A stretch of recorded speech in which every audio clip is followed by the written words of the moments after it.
Good evening student, hope you are well and fine. आज फिर हम आ गए हैं दोबारा से।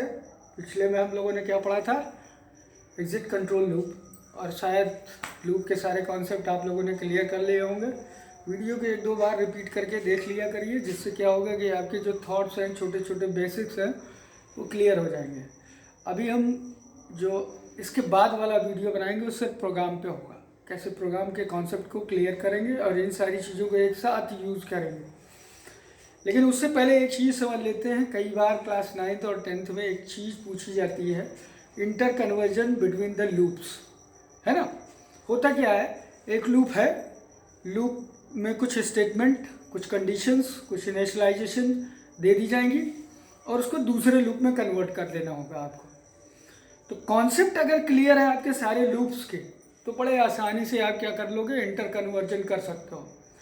आज हम एक एक लूप को कन्वर्ट करके आपको बताएंगे कैसे कन्वर्जन करना होता है। In the case question ask हो गया आपको आपके एग्ज़ाम में, तो आप इसको इजीली कर सकोगे। जैसे एक आज हम एग्जांपल लेंगे, फॉर लूप को कैसे कन्वर्ट करते हैं वाइल लूप में। एक छोटा सा एग्जांपल लेंगे पहले फॉर लूप का, और उसको हम कन्वर्ट कर डालेंगे किसमें, वाइल लूप में। चलिए, इसी को कहते हैं इंटर कन्वर्जन बिटवीन लूप्स, यानी लूप को, एक लूप को दूसरे लूप में कन्वर्ट कर देना। सबसे पहले लूप को हम ले लेते हैं फॉर लूप को और इंटर कन्वर्जन होगा किसमें, फॉर से वाइल में। फॉर लूप है, वो दिया रहेगा स्टेटमेंट, आपको कन्वर्ट किस में करना होगा, वाइल लूप में कन्वर्ट करना होगा। जैसे सपोज करो, एक एग्जांपल मैं आपकी बुक से उठा रहा हूँ, बुक से ही है, for p equals to 1 semicolon p less than equal to 5 and p plus plus। Okay, उसके बाद फिर वही क्या, कर्ली ब्रेसेस। कर्ली ब्रेसेस फिर आ गया, बार बार वीडियो में बताता हूँ। जब मल्टीपल स्टेटमेंट आए, वी आर यूजिंग दिस। अगर सिंगल स्टेटमेंट होती तो उसकी जरूरत नहीं पड़ती, बट यहाँ मल्टीपल स्टेटमेंट है इसलिए यूज कर रहे हैं। दूसरा कॉन्सेप्ट लिखा हुआ x equals to s plus p, यानी एक स्टेटमेंट ये हो गई। एंड दूसरी स्टेटमेंट इन्होंने दे रखी है t equals to t asterisk p close. After that for loop को क्लोज कर दिया गया। अब इस फॉर लूप को क्या करना है, मैं वाइल लूप में कन्वर्ट करना है। अब एक चीज़ बेसिक आपको पता है, वाइल लूप कब इस्तेमाल करते हैं। वाइल लूप में स्टार्टिंग में ही कंडीशन को चेक कर लेते हैं। फॉर लूप में तीनों होता है, तीनों चीज़ें फॉर के स्टेटमेंट फंक्शन के अंदर अगर देखें तो तीनों चीज़ें, इनिशियलाइजेशन होती है, कंडीशन होता है, जैसे दिया हुआ इनिशियलाइज किया गया, कंडीशन दिया गया, उसके बाद इंक्रीमेंट डिक्रीमेंट इस्तेमाल कर लिया गया। अब वाइल में इसको कैसे कन्वर्ट करेंगे, देखिए इसी को हम वाइल में कर देते हैं। अब कैसे होगा, p की वैल्यू इनिशियलाइज है तो पहले p की वैल्यू इनिशियलाइज कर दीजिए, p इक्वल्स टू 1, यानी ये वाला कॉन्सेप्ट यहाँ आ गया। दूसरा क्या है, कंडीशन है। कंडीशन चेक हम कहाँ करते हैं, वाइल के अंदर करते हैं। तो यहाँ पे वाइल लिख लीजिए, उसके बाद इसके अंदर क्या लगा दें, यही same condition, p less than equal to 5। Okay, उसके बाद क्या करना है, स्टेटमेंट को रन करा दीजिए। स्टेटमेंट कौन सी थी, s equals to s plus p, and अगली स्टेटमेंट है t equals to t asterisk p. उसके बाद क्या है, इंक्रीमेंट हो रहा है। अब इंक्रीमेंट हम यहाँ यूज कर लेते हैं, p plus plus. Okay, close कर दिया। ये था कन्वर्जन, सिंपल कन्वर्जन हो गया, बहुत आसानी से कन्वर्ट हो गया। क्या किया हमने, इनिशियलाइजेशन को उठा के यहाँ पे रख दिया, उसके बाद कंडीशन को वाइल के अंदर कन्वर्ट कर दिया, उसके बाद इंक्रीमेंट डिक्रीमेंट ऑपरेटर को स्टेटमेंट के बाद रन करा दिया। अब सेम प्रोसेस होगा इसी की तरह। जैसे क्या होगा, 1 है, 1 की वैल्यू यहाँ आएगी, टेस्ट करेगी कंडीशन में, 1 is less than equal to 5, condition true है। कंडीशन जैसे ही ट्रू होती है फॉर में, तो होता क्या है, तुरंत स्टेटमेंट को रन करना शुरू कर देता है। तो s equals to s plus p. अब यहाँ सपोज करो s की वैल्यू 0 है तो 0 प्लस 1 हो जाएगी, 0 प्लस 1 यानी s की वैल्यू 1 हो जाएगी। फिर t की वैल्यू सपोज करो 0 है तो 0 एस्टिक 1, यानी इसकी भी वैल्यू 0 हो जाएगी। सेम थिंग इज हियर, ये था क्या, फॉर से वाइल में conversion, this is called for loop था और इसको हमने कन्वर्ट कर दिया कि इसमें वाइल लूप में। एक कन्वर्जन और करेंगे, अब इस वाइल लूप को क्या करें हम, डू वाइल में कन्वर्ट कर दें। इसी को उठा लेते हैं, यही कोड ऑफ स्निपेट रखते हैं, जो स्निपेट हमने लिखा है उसी का यूज करेंगे, लेकिन कन्वर्जन किस में हो जाएगा, अब ये वाइल लूप चला जाएगा किसमें, डू वाइल में। यानी वाइल का कन्वर्जन, अगला स्टेप क्या है, वाइल को हम कन्वर्ट कर दे रहे हैं डू वाइल में। ठीक, ये वाइल का स्टेटमेंट है, इसी को हम कन्वर्ट कर दे रहे हैं किसमें, डू वाइल में। अब देखिए कैसे करेंगे डू वाइल को, तो p की वैल्यू इनिशियलाइज है, उठाएंगे p की वैल्यू 1 लिख लेंगे। ठीक, उसके बाद डू में पता है एक बार ही रन करता है स्टेटमेंट, एक बार रन करना ही करना है, तो हम सबसे पहले 1 जैसे ही आए इसको रन करा लेते हैं, तो डू के अंदर डाल देते हैं स्टेटमेंट। डू के अंदर क्या हो जाएगा, p इक्वल्स टू क्या था, sorry s equals to s plus p। उसके बाद अगला स्टेटमेंट क्या है, t equals to t asterisk p। अब क्या करना है, डू वाइल में क्या होता है, कंडीशन चेक की जाती है, लेकिन अभी ये पार्ट हम उठा लेंगे, इंक्रीमेंट करा देंगे, और सबसे पहली चीज क्या करेंगे, अब लगा देंगे वाइल लूप। वाइल लूप लगाया, डू वाइल है ना, तो वाइल लूप में क्या था, सेम वही चीज, p less than equal to 5, और इसको हम क्लोज कर देंगे। ठीक है, यहीं पे क्लोज कर दीजिए, कर्ली ब्रेसेस छोड़ दिया था मैंने, यहाँ पे क्लोज कर लीजिए, क्लोज हो गया। वाइल के अंदर कंडीशन से अब ये किस में कन्वर्ट हो गया, वाइल लूप था, वाइल कन्वर्ट हो गया डू वाइल में। देखिए यानी इंटर कन्वर्जन हो रहा है, फॉर था, अब अगर कोई कह दे कि फॉर से डू वाइल में कन्वर्ट कर दो, तो फॉर ही तो कन्वर्ट हो गया डू वाइल में, यानी इंटर कन्वर्जन हो गया। ये था प्रोसेस डू वाइल का। अब क्या करते हैं, डू वाइल को फॉर लूप को डू वाइल में कैसे करते हैं, इसको भी ध्यान में रख लेते हैं। सेम प्रोसेस होगा, इसमें सिंपल है, फॉर लूप वही है जैसे मैंने पहले बताया था, तीनों हम लिख दे रहे हैं, फॉर लूप भी यहाँ पे हम कर देते हैं।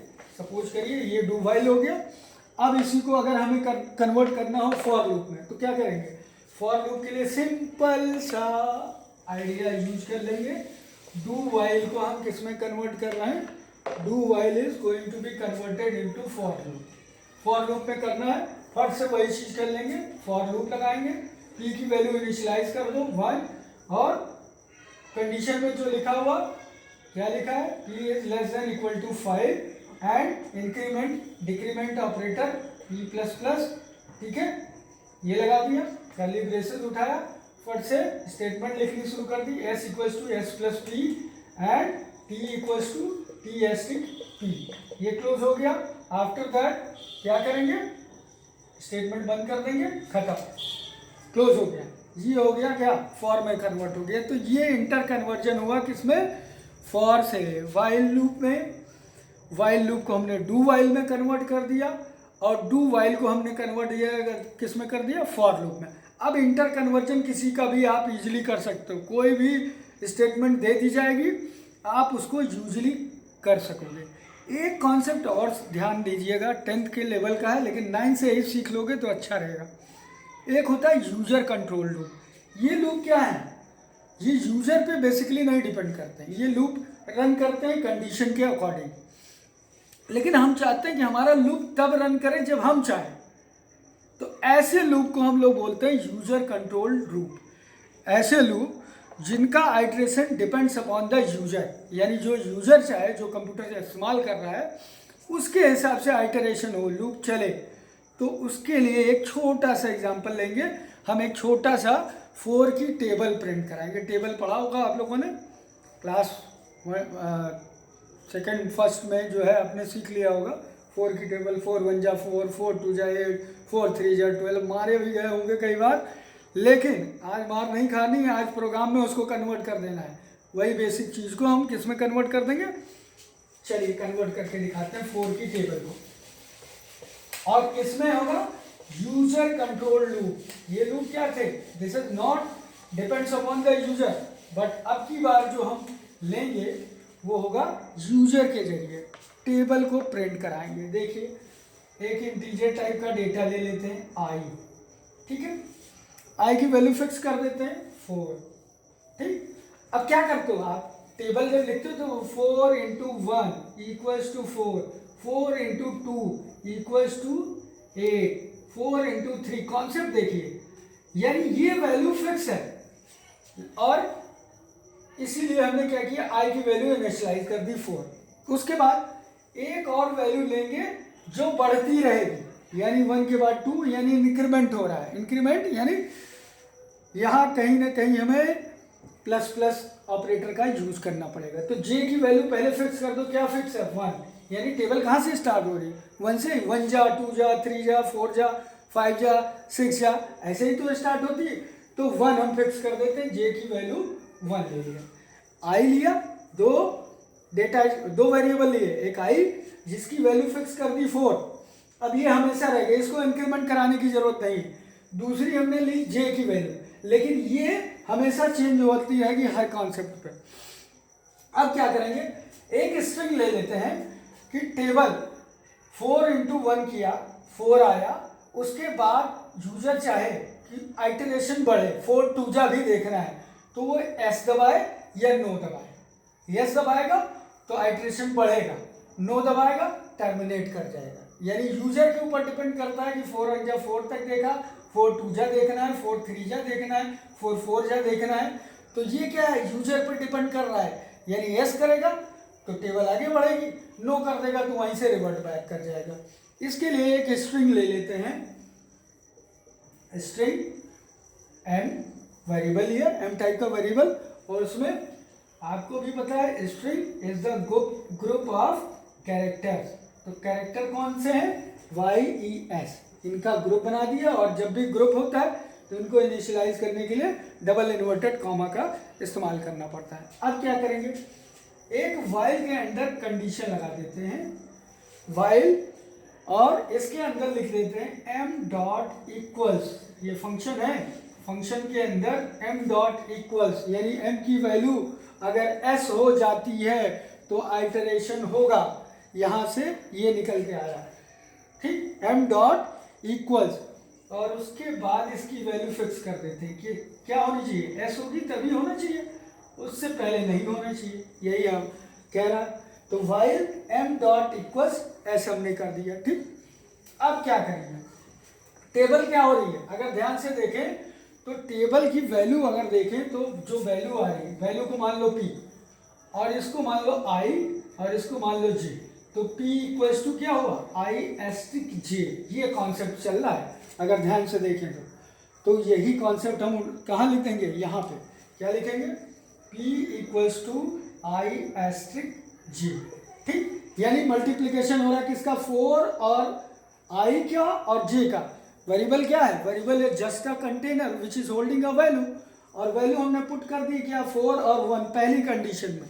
अगली कंडीशन क्या कह रहा है, अब जैसे ये मल्टीप्लाई हो क्या करें, आउटपुट दे दे 4 इंटू, यानी i और j की वैल्यू जब मल्टीप्लाई हो तो एक आउटपुट निकाल के हमको दे दे, और वो आउटपुट क्या होगा, सिस्टम प्रिंट कराने के लिए हमने बताया था system dot out dot print ln, ठीक।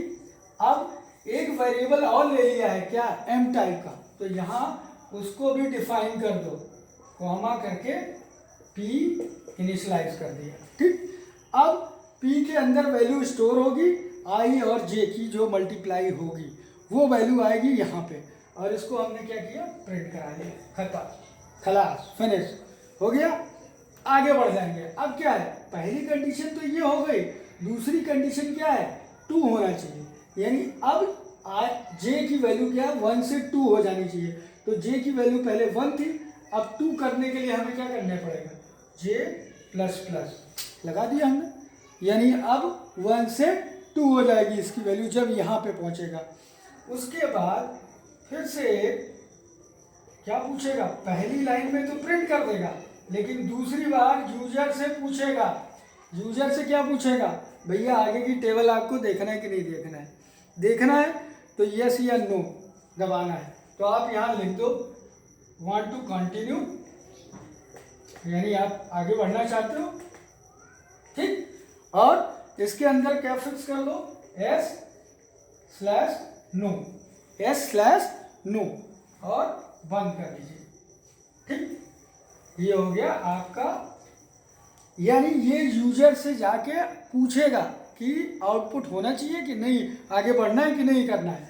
अब क्या होगा, अब जैसे ही उसने S दबाया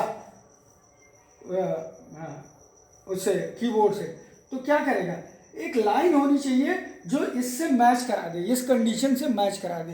तो m की वैल्यू क्या रखी, m हमने एक वो लिया, तो m टाइप का एक वो वेरिएबल और ले लेते हैं और इसके अंदर एक फंक्शन का यूज कर लेंगे, क्या, रीड लाइन फंक्शन होता है, इन डॉट रीड लाइन उसको बोलते हैं, इन डॉट रीड लाइन।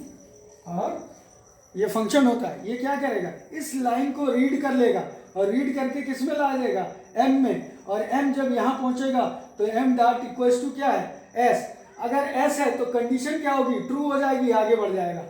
और अगर कंडीशन नो मैच किया तो नो क्या होगा, यहाँ फॉल्स हो जाएगी, और जब कंडीशन फॉल्स हो जाएगी तो लूप टर्मिनेट कर जाएगा, लूप टर्मिनेट कर जाएगा, फिर प्रिंट नहीं देगा। अब क्या होगा, यहीं पे प्रोग्राम को क्लोज कर देते हैं, ठीक। अब इस प्रोग्राम को ध्यान से देखिए कैसे चल रहा है। पहली कंडीशन में क्या होगा, 4 × 1 प्रिंट करा देगा। पहली कंडीशन में 4*1 4, यानी p की वैल्यू क्या हो जाएगी, 4 हो जाएगी।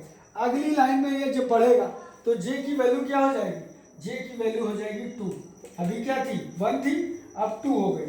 अब यहाँ आएगा सिस्टम डॉट आउट प्रिंट में, यहाँ पूछेगा वांट टू कंटिन्यू। जैसे ही आप s करेंगे, s में क्या होगा, वाइल के कंडीशन में चला जाएगा, कंडीशन कर जाएगी मैच, और जैसे ही कंडीशन मैच करेगी लूप के अंदर आ जाएगा। अब i की वैल्यू क्या है, i की वैल्यू 4 है, j की वैल्यू क्या हुई, इंक्रीमेंट हो गई, 2 हो गई, तो 4 × 2। अब p की वैल्यू क्या हो जाएगी, 8। अगली लाइन में 8 प्रिंट कर देगा। फिर से यहाँ आएगा वांट टू कंटिन्यू, फिर अगर आपने s दबा दिया तो फिर से वापस वाइल के अंदर कंडीशन मैच कर जाएगी, और कंडीशन जैसे मैच करेगी, अब यहाँ j की वैल्यू क्या हो गई, 3 हो गई, j की वैल्यू 3 हो गई। वापस जब यहाँ आएगा i की वैल्यू सेम है, 4 × 3, 4 3 जा 12। अब p की वैल्यू क्या हो जाएगी, 12 हो जाएगी, और फिर p की वैल्यू प्रिंट करा देगा, और j की वैल्यू फिर से इंक्रीमेंट कर जाएगी, 3 से क्या हो जाएगा 4, 4 4 जा 16। ये तब तक चलता रहेगा। ये किस तरीके का है, यूजर कंट्रोल लूप, यानी हम अपने अकॉर्डिंग डिसाइड करते हैं कि आइटरेशन कितनी बार होना चाहिए। तो ये आपसे पूछा जा सकता है। कुछ कॉन्सेप्ट और हैं जिनको हम बोलते हैं इनफाइनाइट लूप, यानी जिनका टर्मिनेशन पता ही नहीं चले कब तक चलता रहेगा। There should be number of iteration पता नहीं चलेगा, इनफाइनाइट होगा। एक होता है एम्प्टी लूप या नल लूप, उसमें कोई पार्ट बॉडी के अंदर मिसिंग कर दिया जाए तो this is called empty loop, ठीक। ये 3-4 कॉन्सेप्ट आप लोग तैयार रखिएगा। कौन कौन से, पहला हमने बता दिया inter conversion of A loop, यानी फॉर लूप से वाइल लूप में कन्वर्जन, वाइल लूप का डू वाइल में कन्वर्जन, और डू वाइल का वाइल में कन्वर्जन, ये कहलाता है inter conversion of the loop. इसको बहुत सीरियसली ध्यान से रख लीजिएगा। और एक होता है डिले लूप। कुछ लूप हम ऐसे इस्तेमाल करते हैं जिनका काम क्या है, प्रोग्राम के एग्जीक्यूशन को स्लो कर देना, इसे ही हम डिले लूप बोलते हैं। तो ये सारी चीज़ें ध्यान में रखिएगा। कौन कौन सी, एक पूछा जा सकता है इनफाइनाइट लूप क्या होता है। इनफाइनाइट लूप मीन्स कि जिनके नंबर ऑफ आइटरेशन जो है लगातार रिपीट होते रहेंगे, वो इनफाइनाइट लूप कहलाएंगे। और एम्प्टी लूप या नल लूप, यानी किसी लूप के बॉडी के अंदर कुछ पार्ट मिसिंग कर दिया जाए तो कैसा हो जाएगा, एम्प्टी लूप हो जाएगा। और दूसरा होता है डिले लूप, यानी डिले लूप क्या करेगा, ये किसी पर्टिकुलर ऑपरेशन के एग्जीक्यूशन को स्लो कर देगा, स्लो कर देगा। तो ऐसे लूप को हम लोग डिले लूप बोलते हैं। आज हमने कन्वर्जन सीखा, और दूसरा क्या, यूजर से हमें कैसे आइटरेशन को चेंज करना है, ये चीज़ ध्यान में रखिएगा। इतना ही आज आपको तैयार करना है। अगली बार एक इंटरेस्टिंग टॉपिक लेके आएंगे। होल प्रोग्राम कैसे राइट करेंगे, कैसे क्लास को लिखेंगे, कैसे पर्टिकुलर रन करेंगे, डिबग करेंगे और उनके एरर्स क्या होंगे, उन चीज़ों को ध्यान में रखना होगा। नेक्स्ट वीडियो और इंटरेस्टिंग होगा। ये तो था बेसिक कॉन्सेप्ट, इतना आप लोगों को ध्यान रखना है। आज के लिए इतना ही करेंगे। बाकी दोस्तों फिर नए वीडियो में नया टॉपिक लेके हम आपके लिए आएंगे। लेकिन हमारे वीडियो को बार बार देखते रहिए, लाइक करते रहिए और पसंद आए तो शेयर भी करिए। Thanks lot.